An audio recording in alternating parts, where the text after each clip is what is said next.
you don't just pay for learning, you pay for the person's creativity and experience. Okay. And in fashion design, you don't stop learning. In as much as I finished from the fashion industry, like my fashion school 2019, I still take online classes. Okay. I still watch YouTube videos. There's always a change in the process of doing something. Before you know it, there's a new method. Before you know it, there's a new method. And if you don't get informed early, they'll leave you behind. Referral is a very, very big deal. Fine, people say post often online, be there. I feel like online presence is just being in people's mind. Let them know your brand exists in this industry. Fine, you might get some clients on Instagram, on TikTok, especially if you're doing ready to wear. But the best form of advertisement is word of mouth. It goes a long way because before you know it, this person has brought this person has brought this person. And fine, some people even reach out to you like, somebody referred me to you. Can I have your Instagram handle? Oh, yeah. So sometimes word of mouth goes ahead of Instagram. The first place I learned at Baggy. That's good. It was not good. Did you buy amala? I washed dirty plates. I fetched water. I went under the sun to look for fabric that did not exist.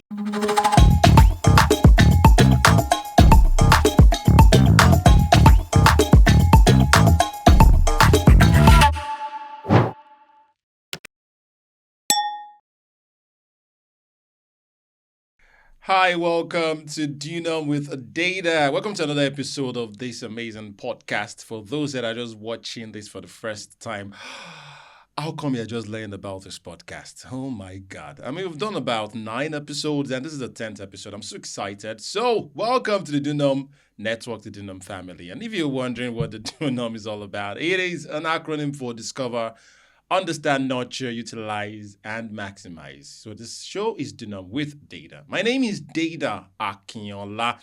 And yes, I have another guest for you. I'm sure you must have learned a lot from the previous episodes. And thank you so much for those that have watched, liked, subscribed, shared the video. And if not done that, click the subscribe button right now.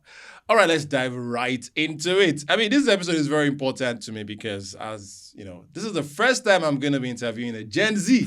A lot has been said about Gen Zs. And I'm trying to change the narrative in a way you get, but at the same time, I mean, I believe that irrespective of the generation, there are amazing, talented people doing so much with their talent and their gift, and it's a pleasure to have one of them in the studio with me today. I call her T-Billy. She calls herself TBT. That's not Throwback Thursday, though. The Billionaire Taylor. I have testimony. Budale. Did I get that right? Yeah, Budale. Yeah, because she has plenty of money, right? Yeah. Grace. Yeah, she is the fashion creative lead of Thank you. T's Courtyard. T's Courtyard. Yeah, and she's into fashion and all that. So thank you so much. How you doing? I'm fine. How are you doing today? I'm good. It's good to have you in the studio today. I've been chasing her for like how many months now? Because she's a busy woman, a Gen Z that is very busy with making money and all that. You have to make money. You have to make money. So you agree that you're making money, right? Yes. You're making a whole lot of money. We are making money. All right, so let's start. Okay. First of all, something I ask my guest also, if you had to describe yourself in one word, how would you describe yourself? And if you describe your journey, now take a minute to think about it, your journey and yourself in one word or in one phrase, what would you describe? How would you describe it? One word, I'll use grace. Okay. A phrase. God the runner. Now God the runner. You sound like a typical billionaire out there. Like, how did you make your money? Now God, it is God.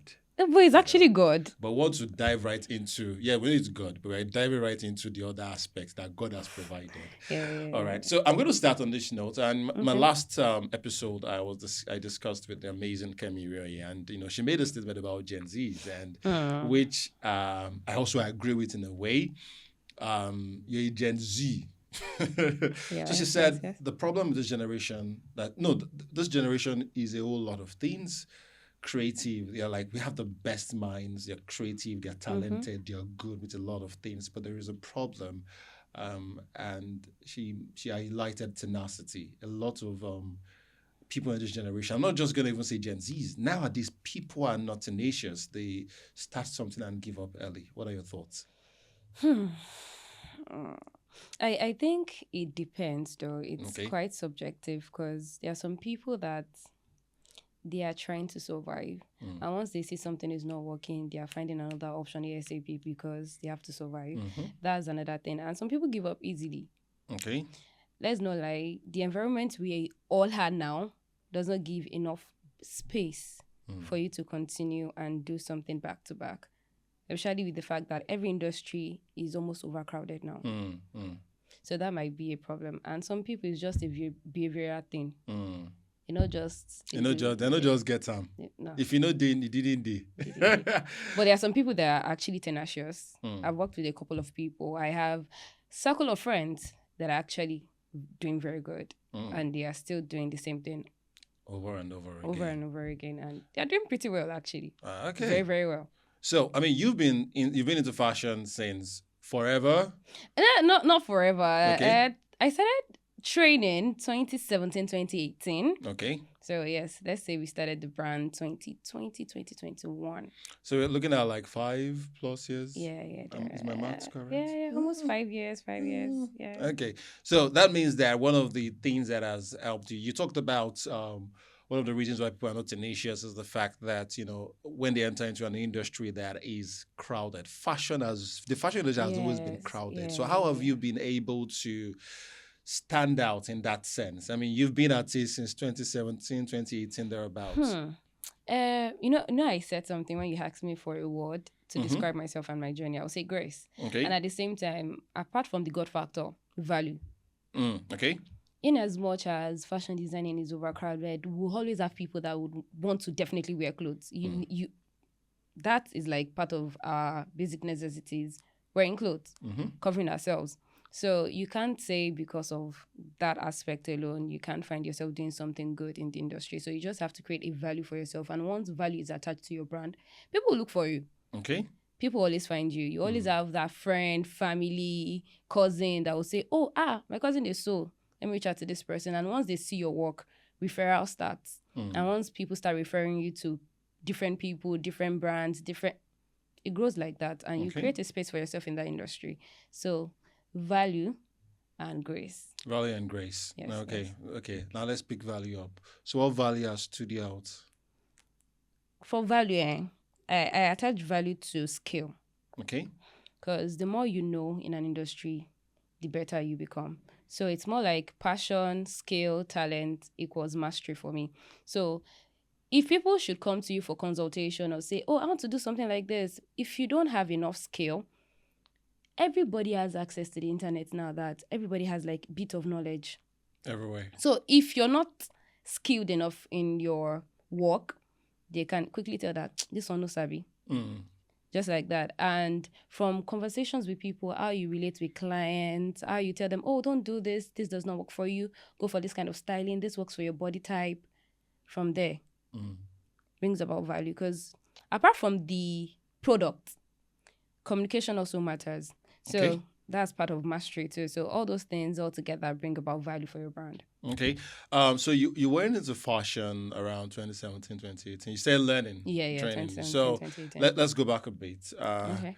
So I've seen a lot of people start or learn fashion designing or tailoring as the cases, and they drop by the wayside, and they realize that, I just like dressing good. It doesn't necessarily mean that I should go into fashion. Now, how did it start up for you? Was it just passion? Was it just, I like dressing, or I like seeing things, or was it skill for you?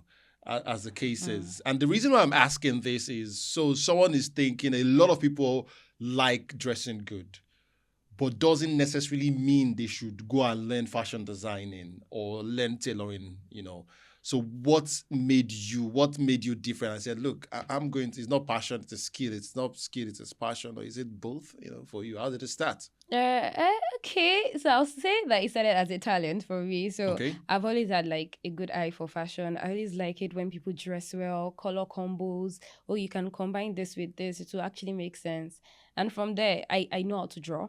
And I Okay. realized that, over time, I draw more of styles. I'm like, okay, this might be a thing for me. And over time, it turned into a passion. I just love fashion. I like the industry, the learning process. Sometimes when I'm watching movies, I like watching all those movies about fashion.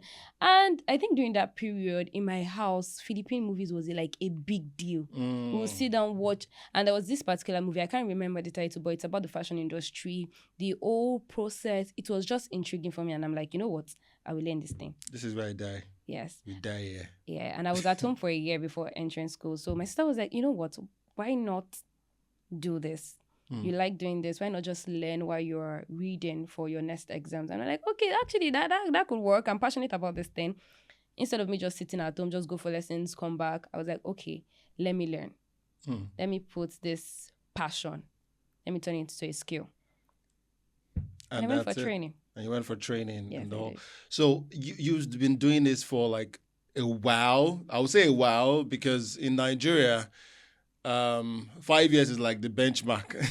And you're doing well. Like, I mean, you need to go check out our Instagram handle and your handles. I mean, you're gonna post it, you're gonna see it, it's gonna scroll right now as you're Thank watching this you. right now. I mean, she's doing well. And the reason why I brought you to the show is Yeah. because you are yagi, you're young and getting it, and it's rare to see people that are young and they know what they're doing and they've defined a niche or defined a path for themselves. And now it's going to lead me to this question, which, a lot of people struggle in this fashion business. Yeah. Not just fashion business, in business that is started from school. Now, you've been to school, you've graduated, you've gone to serve, and you're still doing it.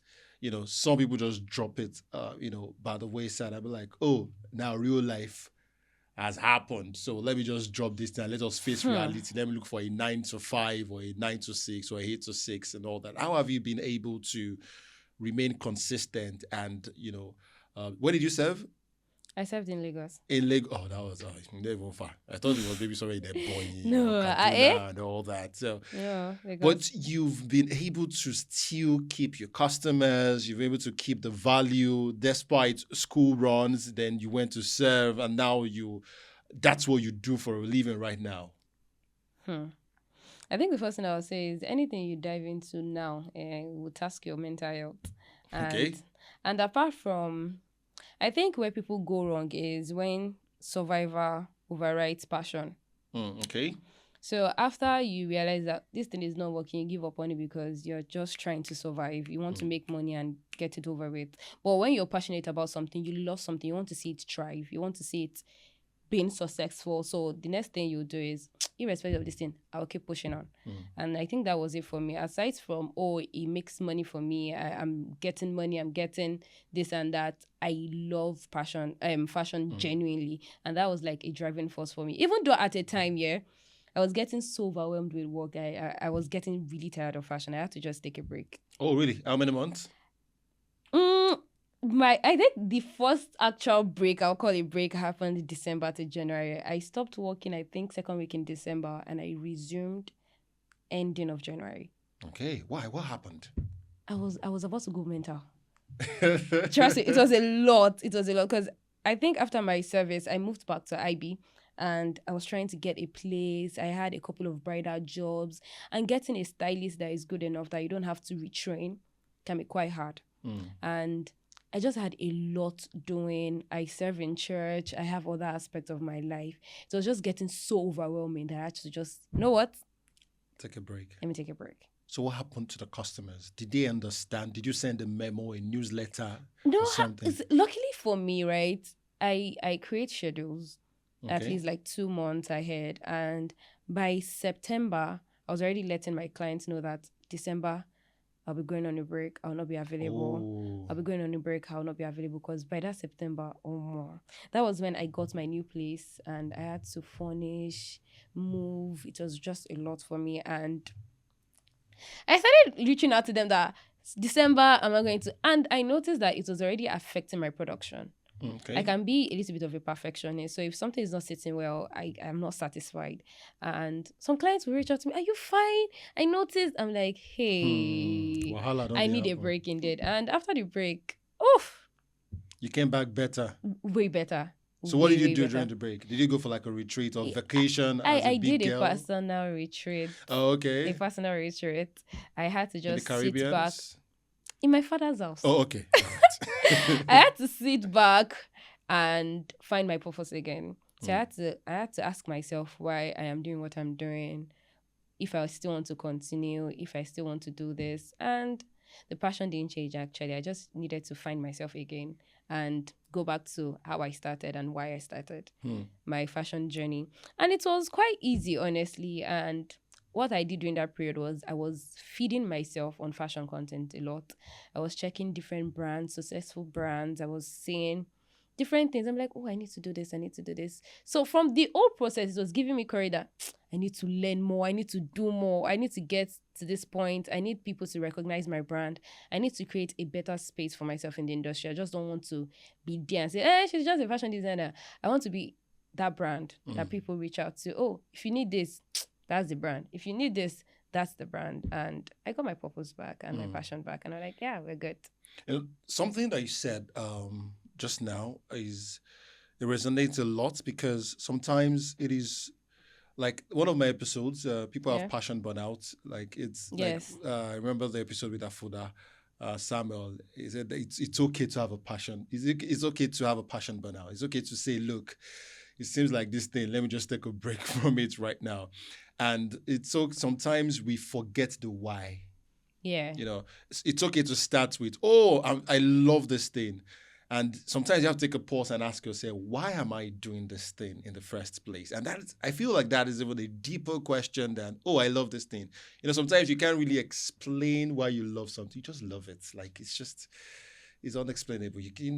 I just love this thing. But the why is actually very important. So I'm going to ask you, why are you doing it? You found the why, right? Yes, So yes, tell I us the did. why. So fashion is, how can I put this?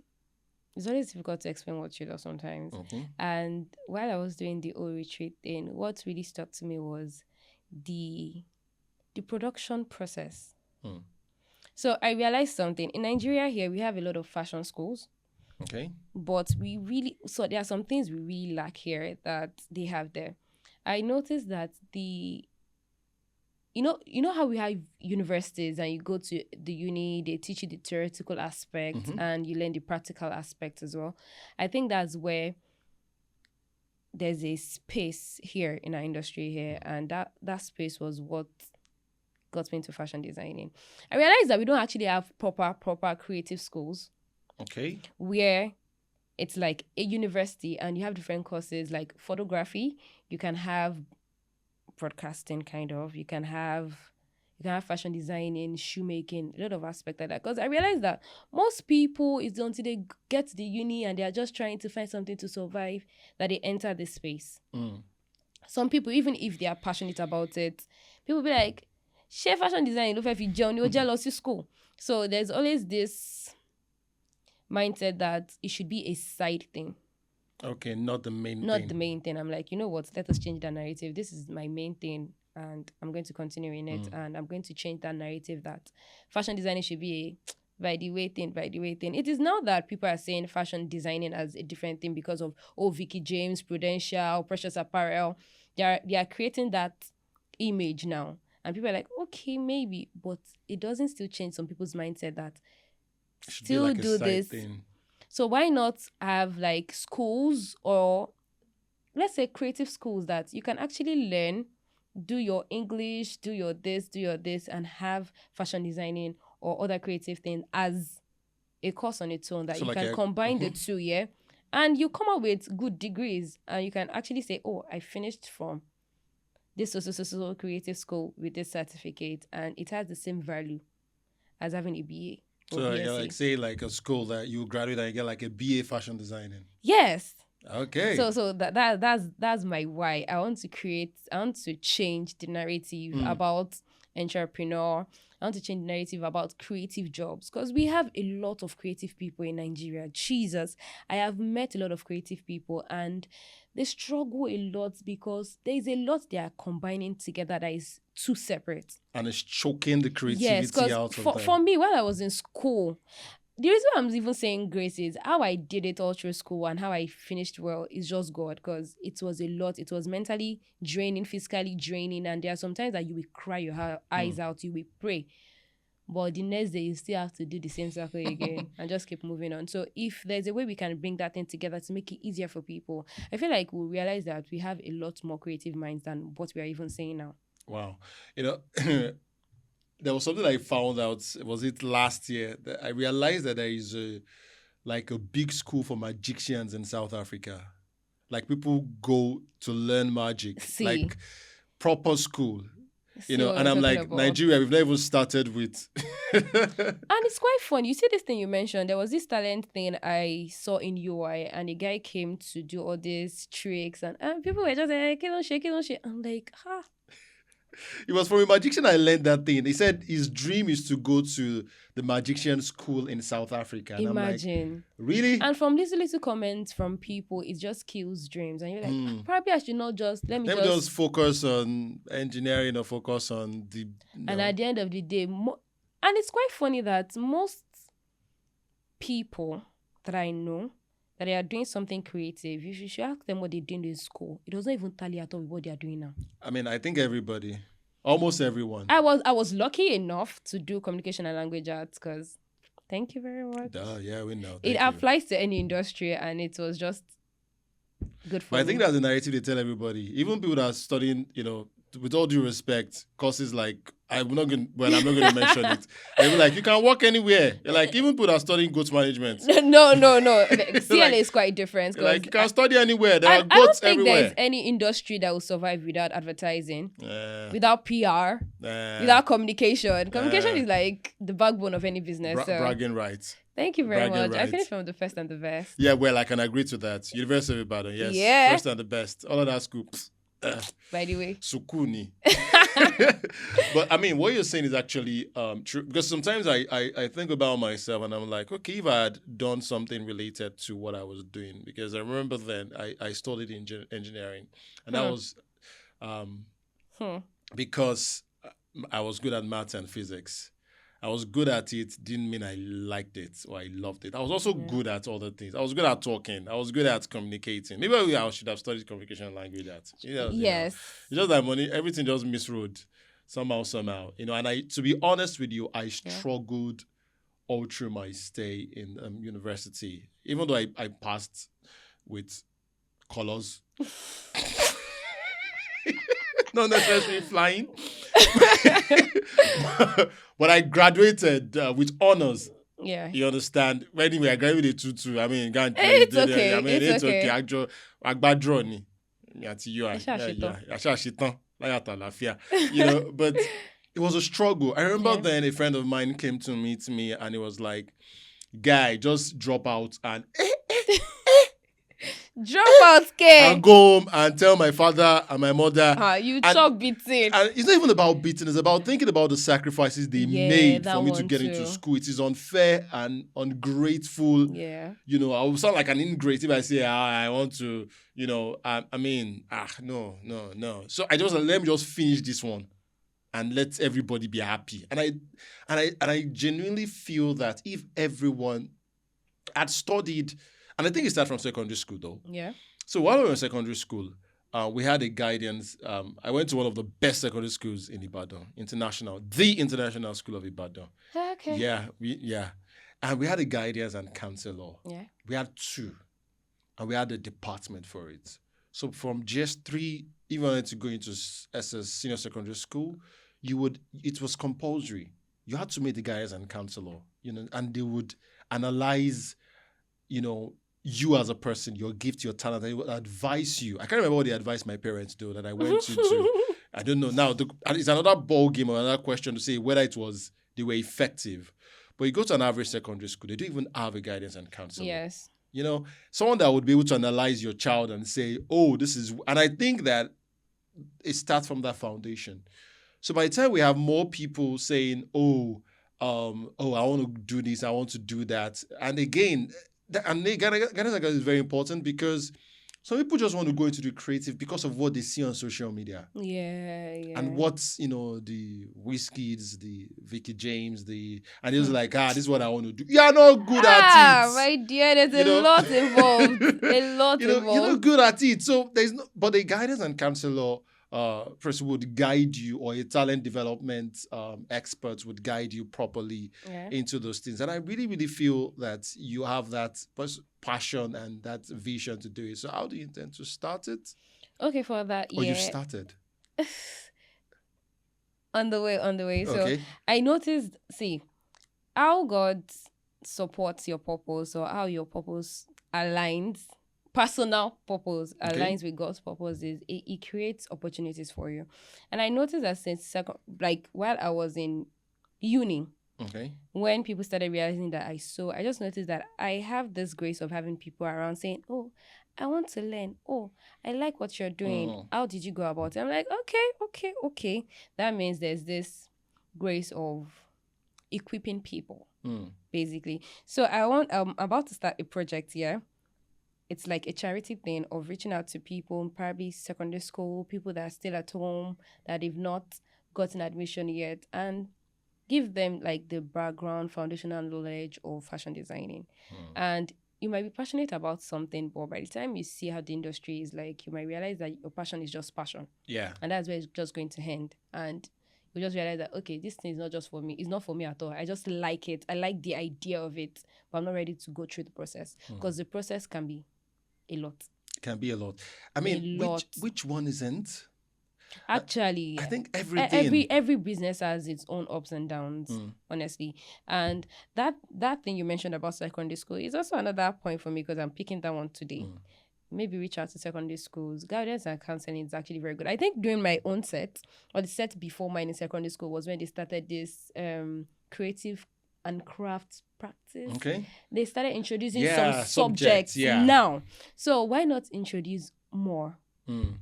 And if it can be like a curriculum, it can be something you can reach out to schools. I'm planning on reaching out to some schools and be like, okay, why not just have some intensive training by the side for your students? It will open their mind to other possibilities, because some might be far-fetched. Because let's not lie, learning fashion designing now is a lot of money.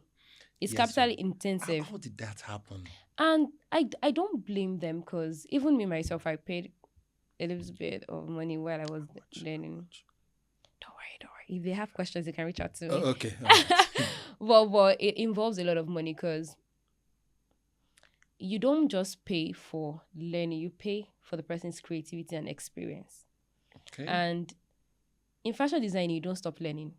In as much as I finished from the fashion industry, like my fashion school 2019, I still take online classes. Okay. I still watch YouTube videos. There's always a change in the process of doing something. Before you know it, there's a new method. Before you know it, there's a new method. And if you don't get informed early, they'll leave you behind. So I think that's what I'm going to pick now. Start with small minds. People that have not made life-changing decisions yet about their life, and give them options. Yeah, I mean. Give them a lot of options, because now I don't think anybody will survive without a side hustle now. Everybody's doing something by the side. Everybody. Even people doing 9 to 5, you realize that, they are selling maybe bags, they are selling wigs, they are selling clothes, they are doing one maybe importing thing. So now give them more options. Vendors. Exactly. So why not just reach out to these small minds, give them options, let them. And luckily for me, I have a couple of friends that are creative people too. I have an hairstylist as a friend, a brand strategist, an artist. He draws and all that, and I have somebody that sings too. So I might reach out to a couple of friends and be like, okay, let us start this. Let us go to schools. Let us give them options. Let them learn from our own experience, so that the things we faced, they get it early, and they make their decisions very, very early before they even get to school. Okay. I'll be like a watchdog waiting for you. Yes, we'll reach out to you too, definitely. Well, you have to pay for... You're a talent manager, sir.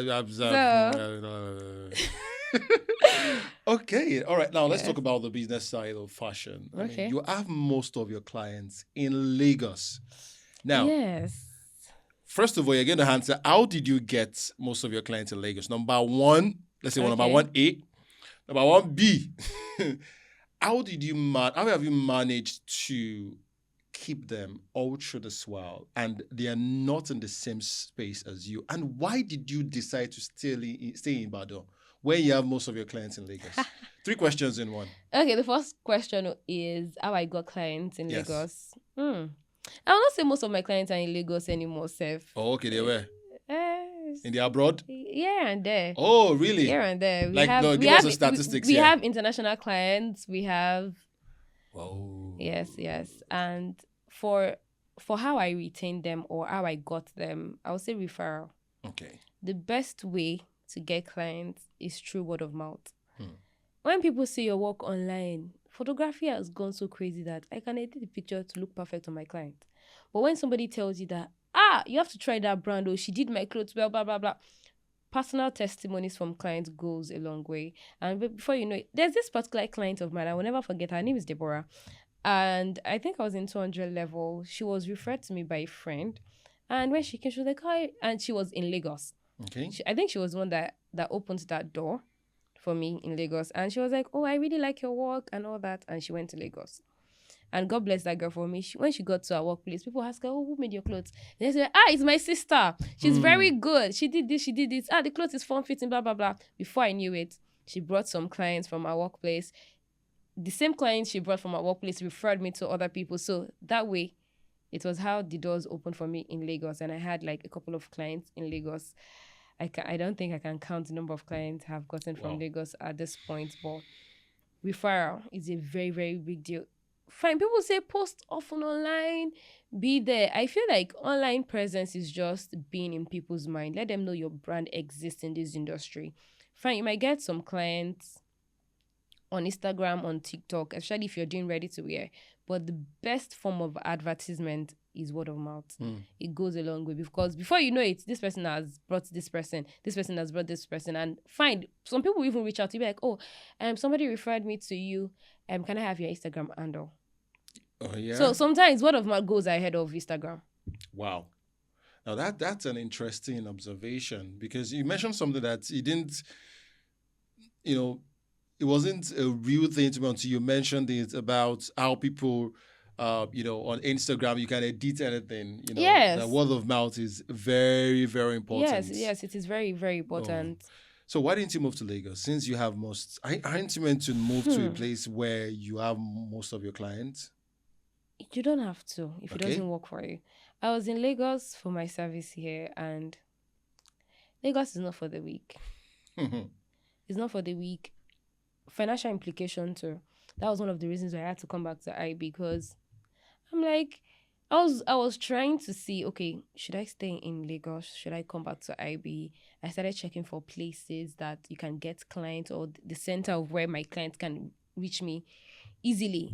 And you'll be seeing one cubicle. They'll be telling you 1.5.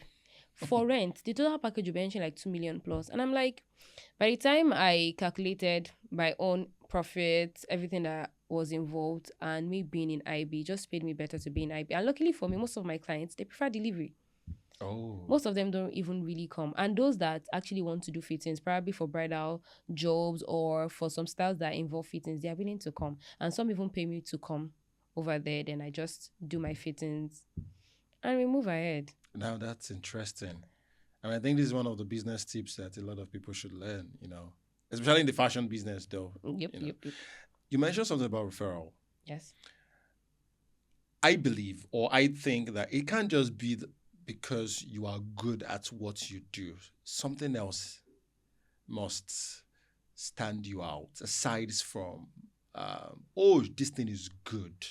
This thing looks fitting. What is the other thing that you had? What are the other values that makes you stand out?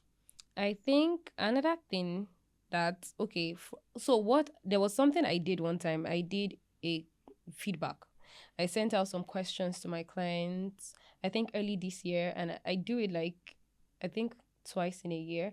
I reach out to clients, I send them questions, and I ask, how do you feel about this? How do you do this? There was something that stuck, and it is customer satisfaction and communication.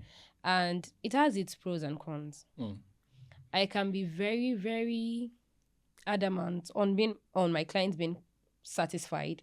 You want something, I want you to like that thing. So I go all the way out for clients. And there's Motebo. Ote. Mote. Okay. But then let me tell you, How did you tell? there's this client I had. She was referred to me by somebody, and we had a good relationship. I respond to her.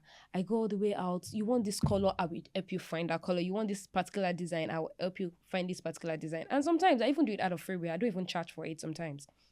And over time, I saw that it was like people didn't understand that me going an extra mile is actually should be charged. That's why people do consultation. Like you pay Yeah, they for charge consultation. differently for. I don't do that because I'm like, you want to sew, don't worry, I'm going to give you the best. Do you want this? Oh, don't do this. This will not fit you. Let me do it this way. I don't even charge for it because it is something I'm passionate about. I just didn't see it as a necessity to charge, except if it's like a bridal thing, yeah. And I noticed that a particular client was overstepping. It got to a point that it was like she was downgrading my work. Like, and you cannot go and you cannot go. And I'm like, ma, this thing I'm doing is because I am passionate about this and I want you to be satisfied with this clothes. Not that. I just realized that a lot of clients were overstepping because of my own goodwill. And I realized that, you know what, I have to cut clients.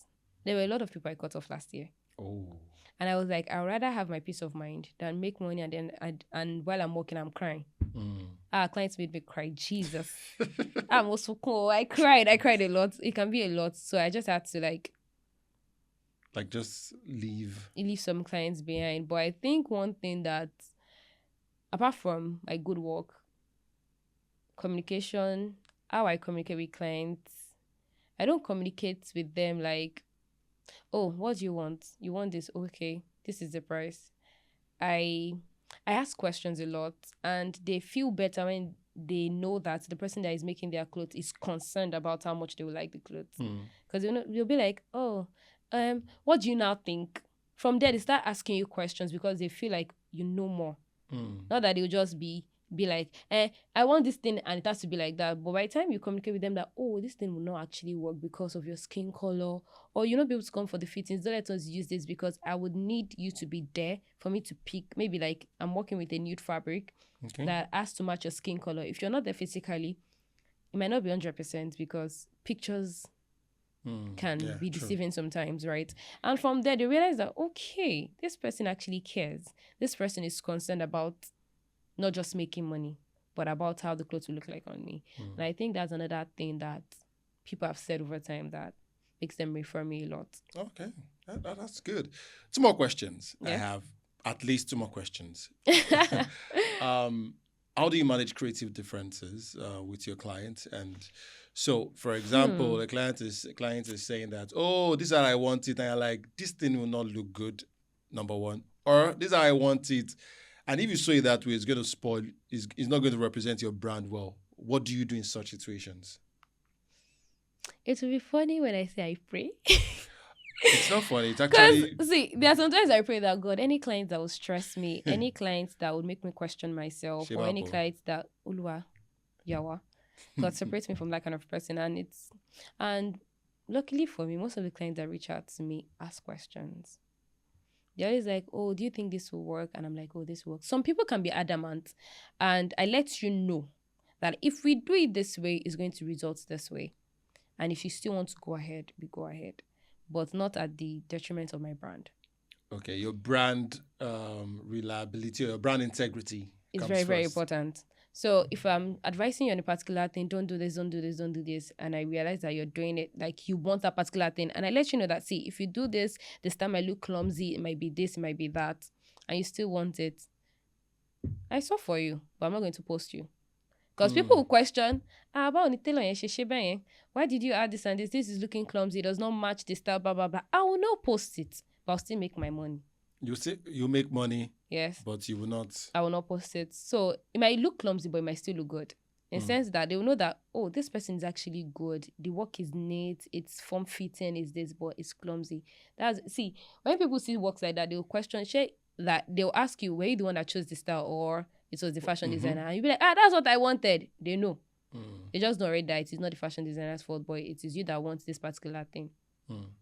but I'll not post. Okay. Now, that's an interesting lesson for a lot of fashion designers out there also. Last question, I hope. Yeah. Yeah. So all these things that you learned, how you handle clients, how you schedule your stuff, where did you learn that from? I mean, was there a course in CLA that taught you that, or was it in fashion school? How did you, aside from the skill aspects, Mm-hmm. how did you learn all the other aspect, the other value that you're bringing to the business that is making your business stand out? Mm. I think there are three things: my boss, where I learned, experience, and my service in fellowship. Mm. My boss, I was lucky. The first place I learned at Baggy. That's good. It was not good. Did you buy Amala? I washed dirty plates. I fetched water. I went under the sun to look for fabric that did not exist.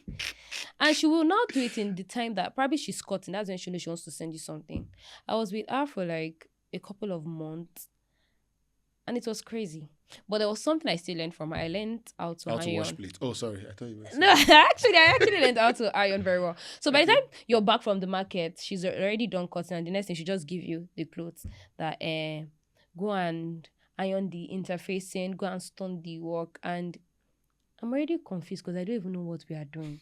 And we used to have one stove Hmm. iron and one gas iron, so that's what we used to iron. Even if there's light, That's what you used to use. she'll be like, nepa, something, something. We'll still use stove iron, and well, I was able to learn that part of fashion design, and I now went to a fashion school. That was where I met my boss, Bet Macaulay Couture. And luckily for me, she's not the kind of boss that would hide knowledge. Hmm. She was very open about the business. Apart from learning the skill, she would tell you the business aspect. You need to do this, you need to do this, you need to understand your clients, you need to know how to communicate well with your clients. You should know how to apply this, apply that. And she was really open about how our business went about. And from our own experience, I was able to get some things. Mhm. There was something, you see this peculiarity about my customers being satisfied. I learned it from my boss. My Okay. boss does not joke about when it comes to getting standard for our clients. There are times I'll follow her to the market because of one color. We can spend an hour in the market looking for a particular shade. Hmm. And she will not say because she's tired, she will not be looking for alternatives that will not work. She will make sure she gets it. If she can't find it, she'll reach out to her client and communicate that, oh, I can't find this. We have other alternatives. She gives them options, and I took that from her.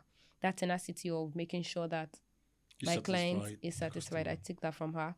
Then experience over time. You realize that this does not work for my business. This works for my business. Or how can I change this?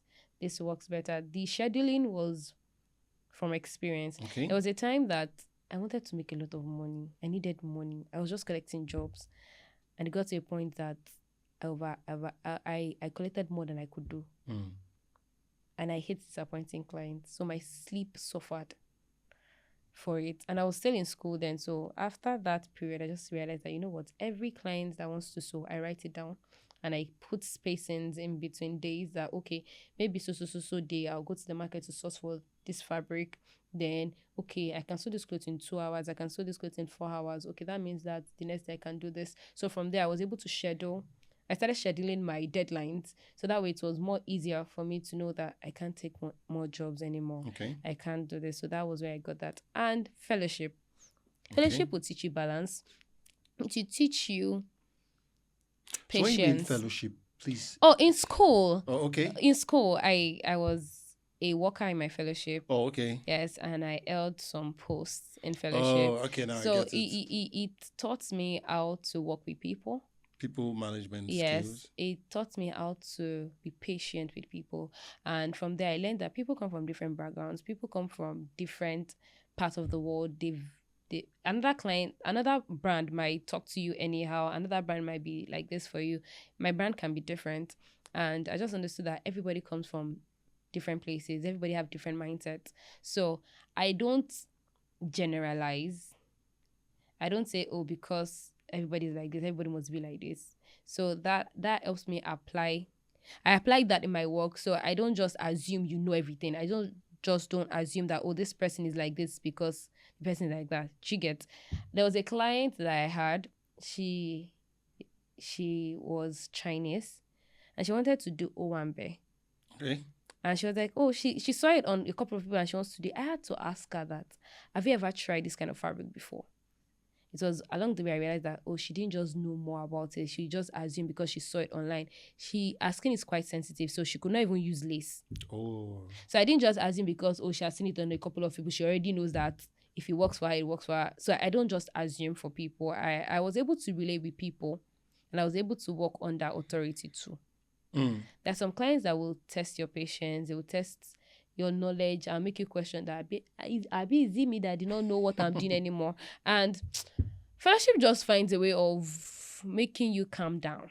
Because there are sometimes that clients will vex you that you actually want to talk back, but there's no actually need for it. Sometimes if I feel like I'm getting so angry, I just leave the chat and come back to it.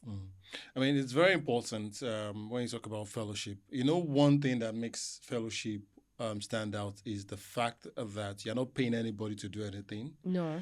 Everybody's volunteering. Yes. And you still have to manage them. Yes. You know, so one thing I tell people is, I mean, church gives you one of the best platforms. Yes. To manage people or religious organization, irrespective, how to manage people that are volunteering. Also, volunteer organizations also would teach you that very well. You're not paying. So if you can manage people that you're not paying, well, how much more people that they're paying you or you're paying them? How to work with teams, because you know when I was a choir lead at a point, and I had members that would give excuses like, ma, I'm going to come late because I'm washing clothes.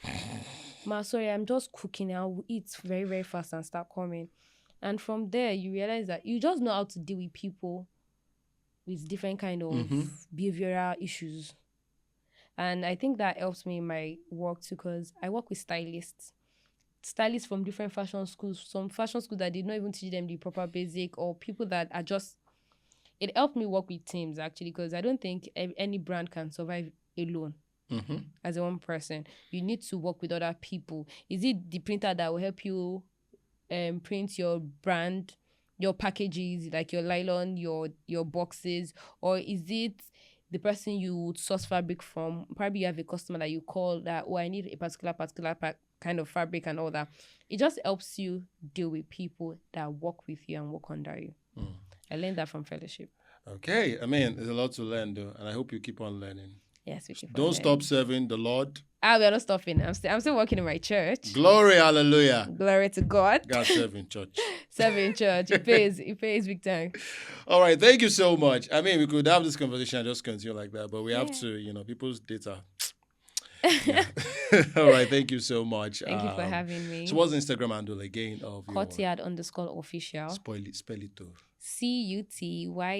CUTYARD. Court and yard. _official on Instagram. Oh, okay. And on Facebook. Okay. And on TikTok, The Billionaire Tailor. The Billionaire Tailor. Yes. Have you started making the billions? Prophecy over me. Glory.